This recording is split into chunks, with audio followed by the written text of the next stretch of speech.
The mystery of life isn't a problem to solve, but a reality to experience.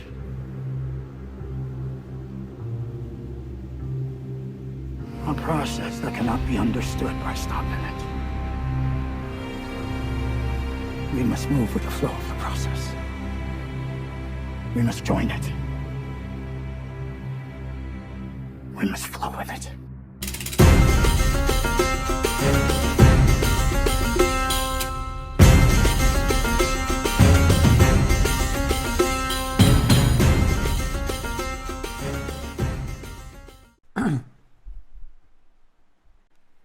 Salut à tous, j'espère que vous allez bien.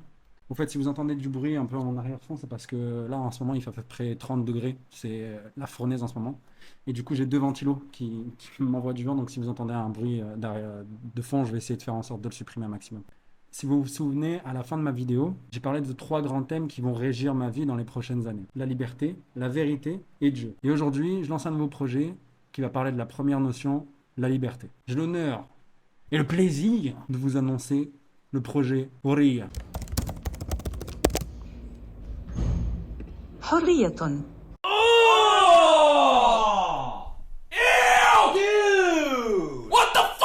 Ça veut dire la liberté en arabe. Pour moi, la liberté, elle est définie par deux gros sujets, l'autonomie et l'indépendance. Le projet Hurriya, c'est deux gros objectifs dans un seul projet. Le premier objectif est physique. Je vise environ 10% de body fat, donc ça serait une mesure vraiment mesurable que j'aimerais me fixer. Mais en vrai, j'aimerais avoir un corps fonctionnel. Je pourrais, par exemple, monter des murs, faire des tractions, faire une randonnée, enfin voilà, vraiment un corps vraiment fonctionnel qui pourrait faire beaucoup de choses. Pourquoi j'ai envie de faire ça dans ce projet Hurriya?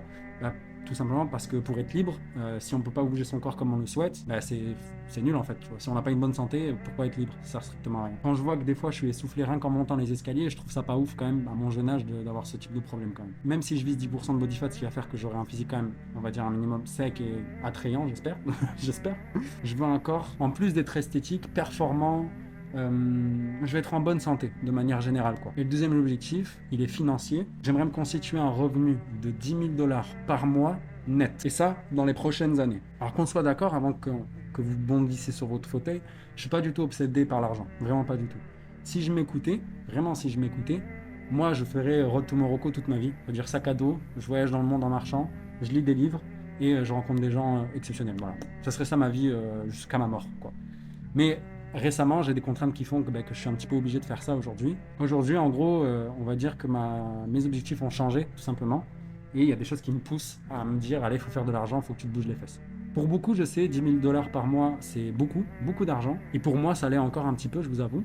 Mais après quelques recherches, je dois vous montrer pourquoi je trouve pas que ce soit si exorbitant en fait de penser à ça. Déjà, première chose, je pense qu'on le ressent tous, les salaires stagnent, mais les prix ne font que augmenter. C'est ce qu'on appelle l'inflation. Elle est causée par de nombreux facteurs. Mais un des facteurs qui est un des plus importants, on va dire, c'est la raréfaction des ressources. Si la demande dépasse l'offre, alors le prix augmente. C'est normal, c'est mathématique, c'est économique, on va dire. On le sait tous, le monde est en crise actuellement.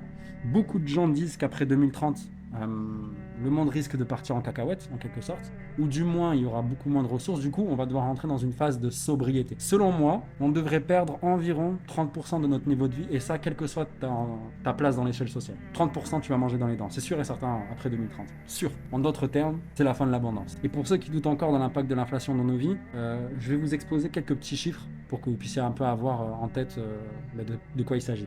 L'énergie, donc tout ce qui est pétrole, tout ça, etc., qui est vital en fait pour notre économie parce que beaucoup de gens trouvent une corrélation très proche entre énergie dépensée et croissance. Ça a grimpé de 17% en un an. La nourriture essentielle, donc sur un panier vraiment de biens essentiels, donc des œufs, du bœuf, enfin ce genre de choses, ça a augmenté de 10% aux États-Unis parce que c'est là où vraiment les chiffres sont les plus carrés. Les voitures d'occasion qui étaient autrefois super abordables ont connu une inflation de 41% en un an, en quelques mois pardon. Le coût du logement, qui est une de nos plus grosses dépenses, a presque doublé sur la même période. Et pour mettre les choses en perspective d'un point de vue global, le taux d'inflation aux États-Unis il est passé de 1,7% à 7,9% en un an, après le Covid. Alors que les salaires, eux, ils ont pris qu'une hausse de 4,9%. Vous allez me dire, le radian, il n'est pas énorme, mais sur plus de 30 ans, c'est énorme. On ne se rend pas compte, en fait. Si on prend 4% tous les ans, et si on prend 7% d'augmentation des prix, ça se compound, comment dire, ça fait un effet cumulé. Ça veut dire qu'en gros, on ne pourra jamais rattraper cette perte, et en fait, tout le temps, tous les ans, tu perds de l'argent. Donc il faut travailler plus dur.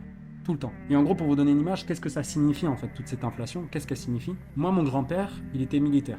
Et avec sa pension de militaire, sa seule pension de militaire, il a tenu un foyer de 7 personnes. Et il a réussi à avoir accès à la propriété plusieurs fois. Et presque tous les membres de sa famille sont partis à l'étranger travailler. Mon père à moi, donc une génération plus tard, moi je suis fils d'immigrés.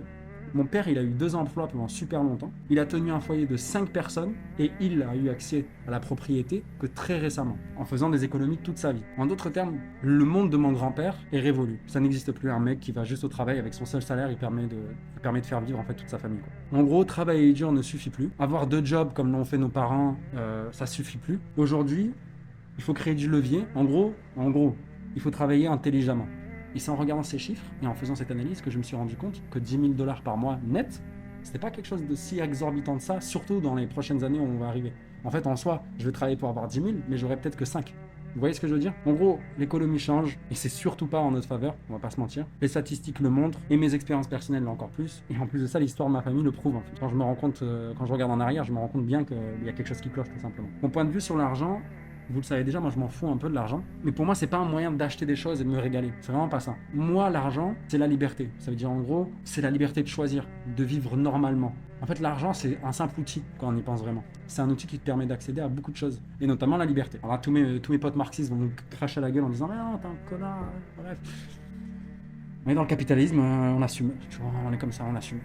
Et si maintenant que j'ai des contraintes et que je me dois de faire de l'argent, je me dis j'ai pas envie de survivre tout simplement. J'ai envie de me dire que je veux prospérer tout simplement. Je me dis quitte à faire en sorte d'arrêter de travailler, enfin de pas sentir le travail quoi, en gros en quelque sorte.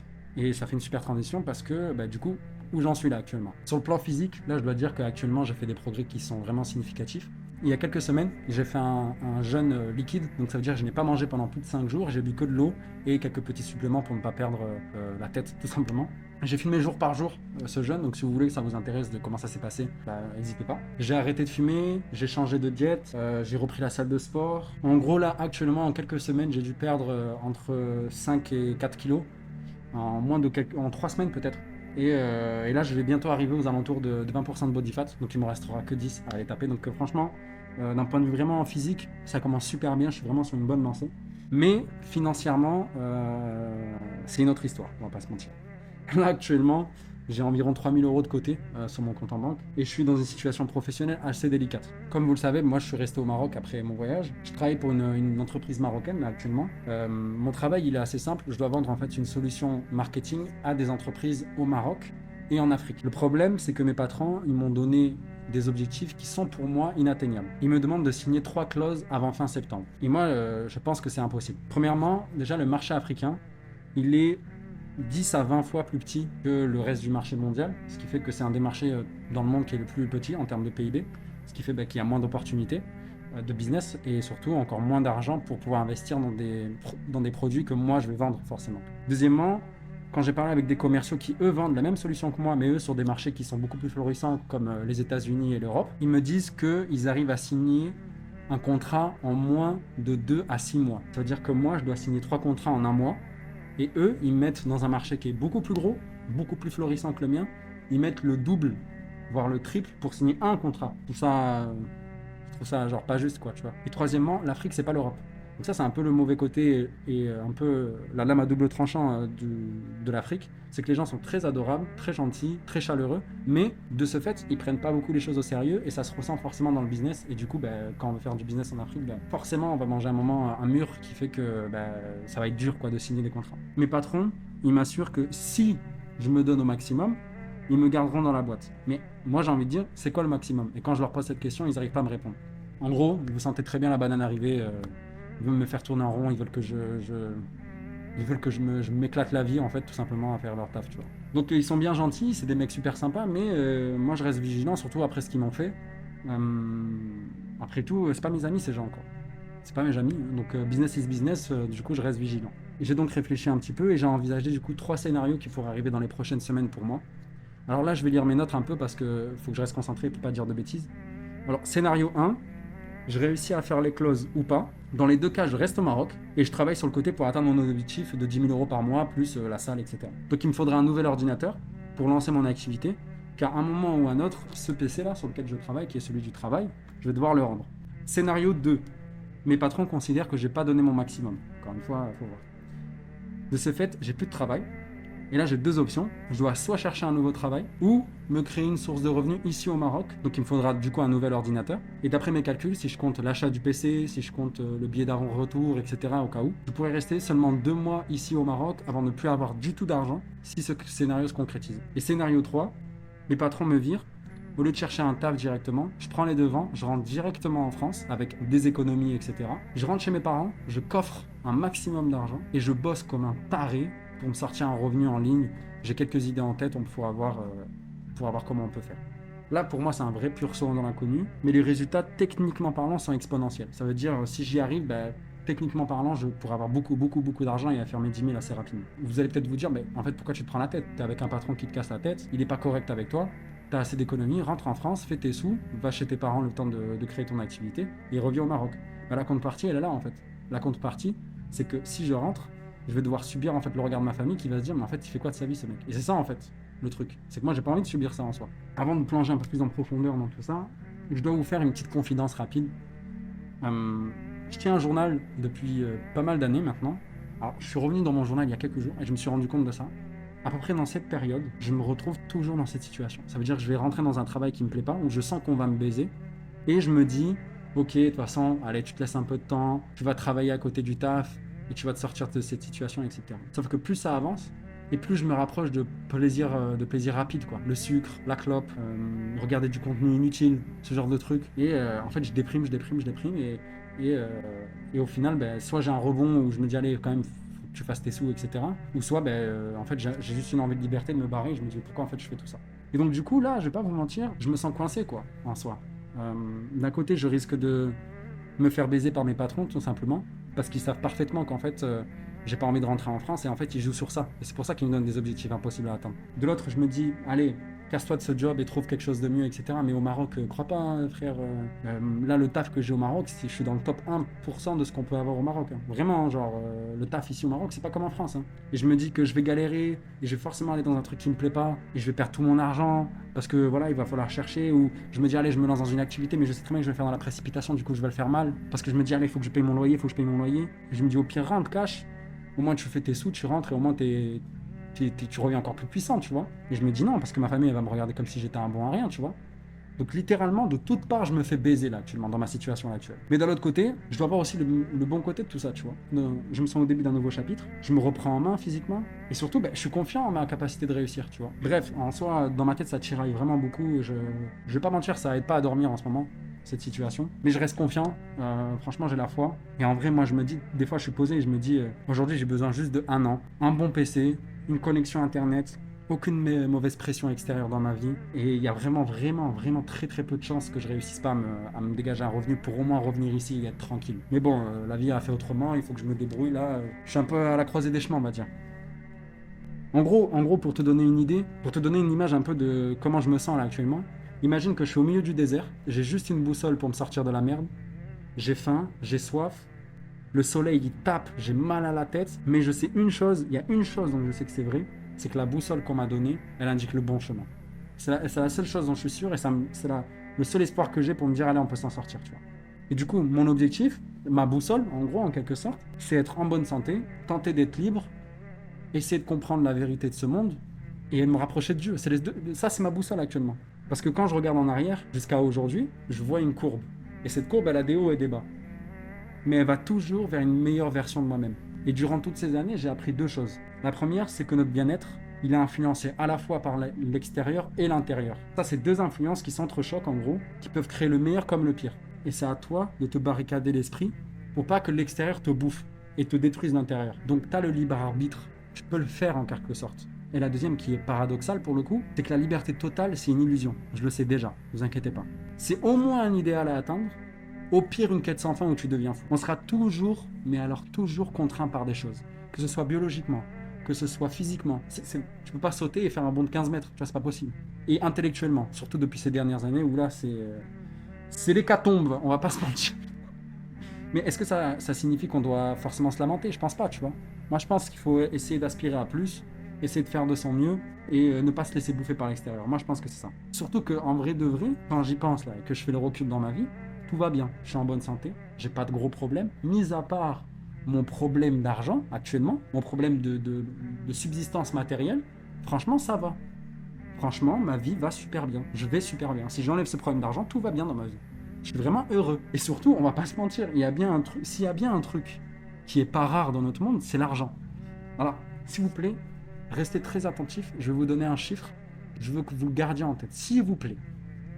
Dans le monde, là, actuellement, tous les jours, il y a 80 trillions de dollars en circulation. 80 trillions. C'est 80 000 milliards de dollars.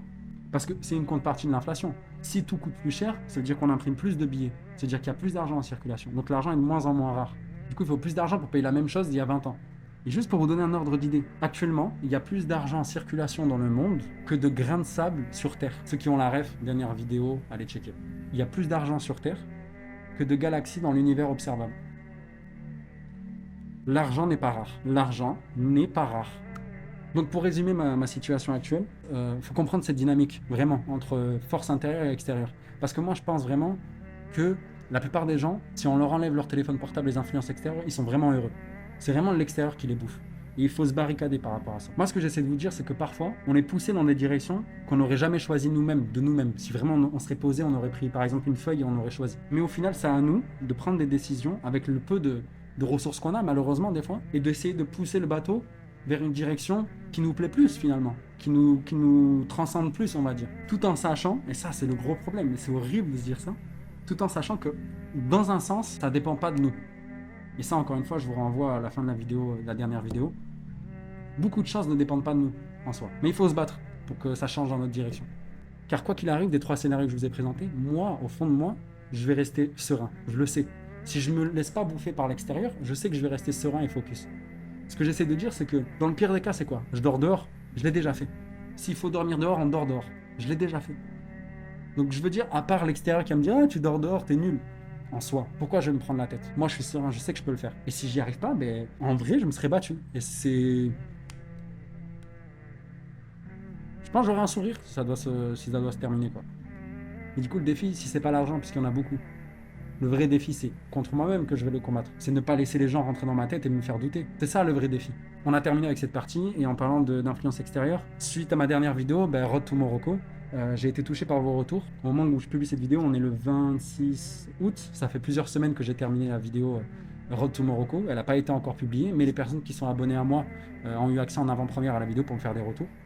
Donc franchement, vos retours, ils m'ont énormément touché. Ça me donne juste envie de continuer de vous proposer du contenu comme je le fais là actuellement. Là. Bon, l'introduction de la vidéo, elle a pas plu à tout le monde. Disons que dans l'intro, voilà, je picote.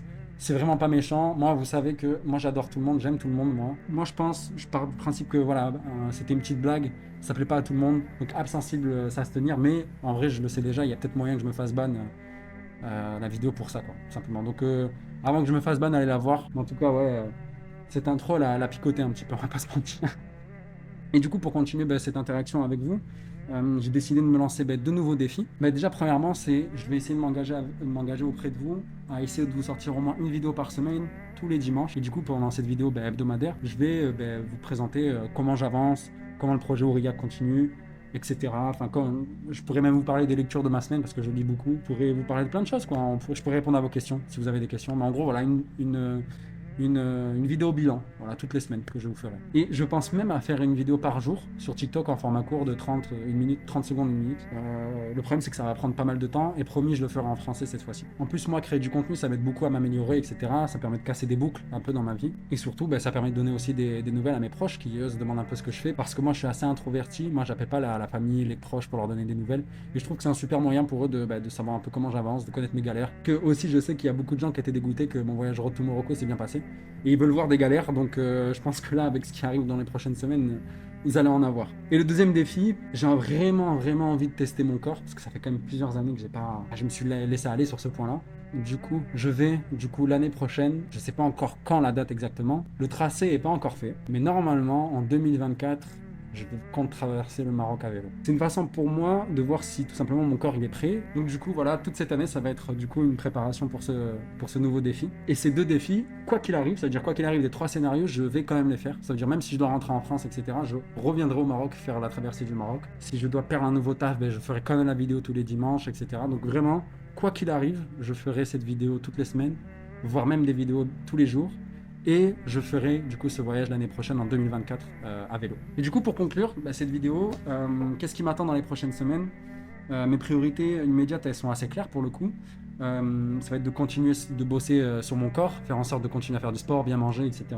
Et en fait continuer cette dynamique dans laquelle je suis, faire en sorte que ça marche au travail, même si j'y crois pas des masses, et en fonction de ce qui se passera, aviser et changer les plans, faire en sorte que ça avance vers mes objectifs que j'ai cités plus tôt. Trouver un nouveau Mac, parce que je vous dis là, moi j'ai un Mac de 2011, un MacBook Air de 2011, donc là je peux vous dire que là, niveau montage, c'est foutu. Il est vraiment nul de ouf. Et bien sûr, restez connectés avec vous proposer du contenu et vous partager en fait mon voyage tout simplement vers la liberté, quoi, tout simplement. Donc du coup, je vous invite à me joindre, à vous abonner si vous voulez vous abonner. Si vous voulez partager vos propres défis, si vous avez des défis là, je sais pas, genre s'il y a d'autres gens qui vont voir cette vidéo, j'en sais rien. Franchement, pour le coup, j'en sais rien du tout. Moi, je pense que ça pourrait être cool dans les prochains mois, si je continue à faire du contenu et que ça prend, j'en sais rien, vraiment, j'en sais rien. Si on peut créer une communauté de mecs qui se poussent le cul et même de filles qui se bougent les fesses et qui font en sorte que ça avance, franchement ça me ferait vraiment plaisir. Et bien sûr, comme vous savez depuis la dernière vidéo, moi je suis pas très présent sur les réseaux sociaux, je vous propose un mail. Dans ce mail, n'hésitez vraiment pas à m'envoyer des messages. Moi j'aurais adoré avoir un gars qui ouvrirait un channel avec moi pour discuter, qui est à peu près dans la même galère que moi. Donc vraiment, quoi que ce soit, n'hésitez pas à m'envoyer un message. Si je peux vous aider, je le ferai, promis. Donc n'hésitez vraiment pas. Du coup voilà, je lance officiellement le projet Ouria, la phase 1 du projet Ouria. Je passe le salut à toutes les personnes qui me soutiendront du coup. Souhaitez-moi bonne chance et priez pour moi, c'est tout ce que je vous demande. Vraiment pour le coup, c'est vraiment tout ce que je vous demande. Et je vous dis prenez soin de vous et on se dit à très vite. Ciao.